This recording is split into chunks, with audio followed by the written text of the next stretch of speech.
Hi everyone, welcome back to the channel. In this video, I'm going to show you how to open a PayPal account in Singapore.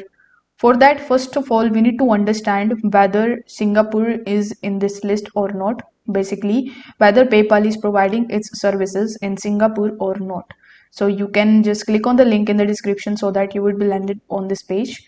Here, press Ctrl plus F on your keyboard and search for Singapore. Now, as you can see that Singapore is available in this list. So simply click on it so that you will be landed on the PayPal's home page and it should be the URL of Singapore.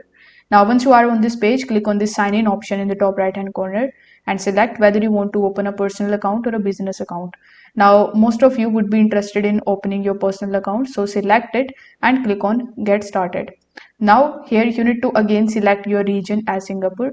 So click on this drop down menu and from this countries list select Singapore, then press get started again. Now provide your email address in this section and press next.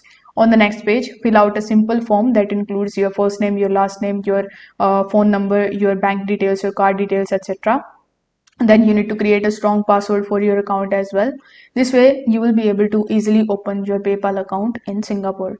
If this video helped you out, give it a like and subscribe to the channel. Thank you so much for watching.